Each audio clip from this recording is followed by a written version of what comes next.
Normalmente, cuando pensamos en la historia, pues nos vienen a la cabeza banderas, discursos sobre la libertad, grandes batallas. Pero hoy vamos a ver otra cara de la historia. Una que no se cuenta tanto, una que se mide en cifras, sí, pero sobre todo en vidas humanas.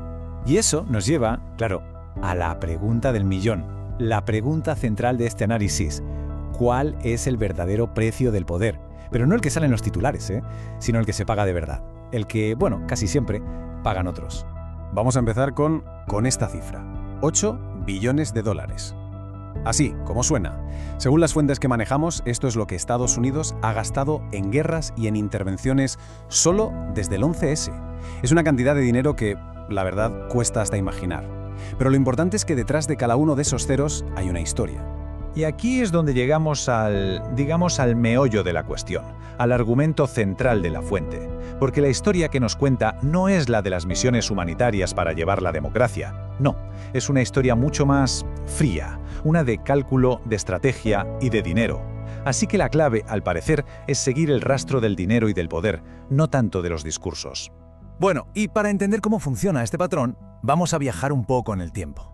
Nos vamos a ir a los años 50, en plena Guerra Fría. Vamos a ver dos casos que, de alguna manera, sentaron un precedente para todo lo que vino después.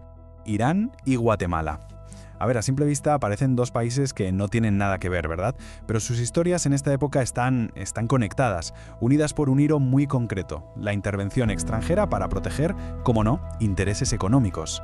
Venga, pues empezamos por el primer caso. Irán, año 1953. En aquel momento era un país con una democracia que estaba dando sus primeros pasos, con un líder, Mohammad Mossadegh, que tomó una decisión que literalmente iba a cambiar la historia de su país para siempre.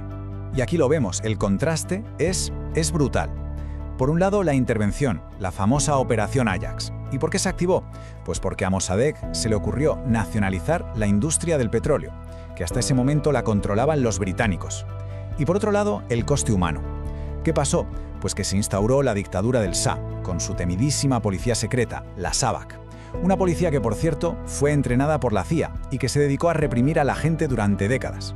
Y esto nos lleva a un concepto que es fundamental para entender todo esto, el blowback, o el efecto rebote, vamos. Porque claro, todo ese resentimiento que se fue acumulando durante años y años de opresión, pues no desapareció sin más. ¿Qué va? Explotó. Explotó en 1979 con la Revolución Islámica, que es lo que creó el régimen teocrático y antioccidental que conocemos hoy. Pensemos un momento.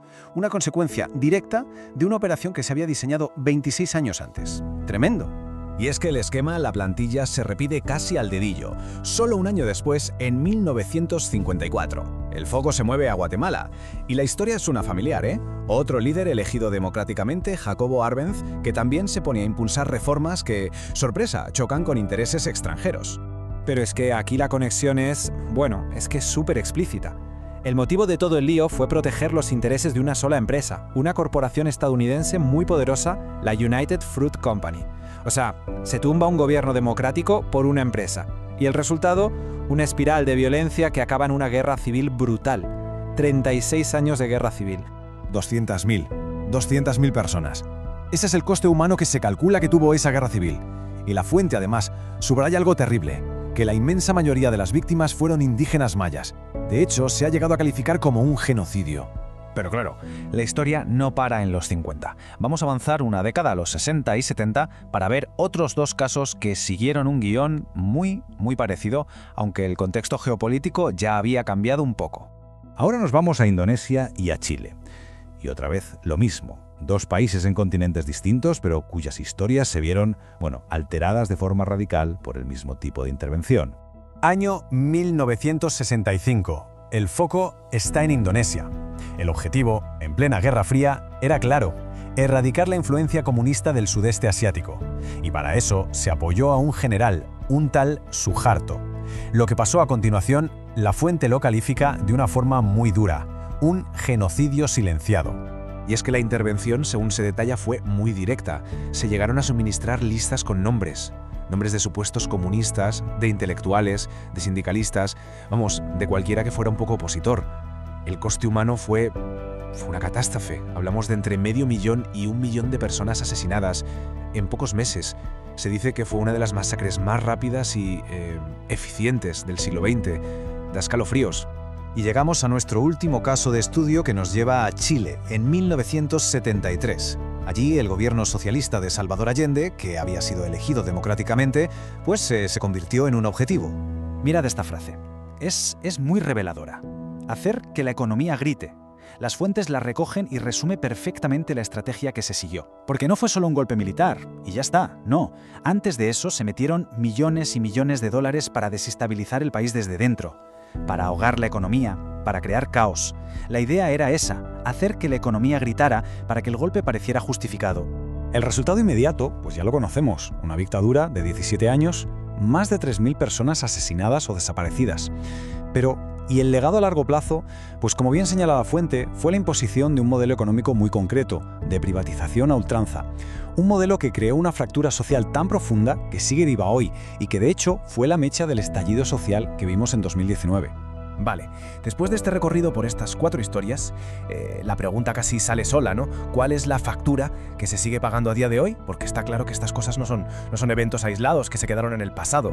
Para nada, tienen consecuencias muy presentes. Y esta cita de la fuente lo resume de una forma, demoledora. Las intervenciones no trajeron democracia, sino mercados abiertos a punta de fusil. El argumento es claro. El objetivo final no era expandir la democracia, era abrir mercados, y para ello se usó la fuerza militar y la desestabilización como herramientas de trabajo.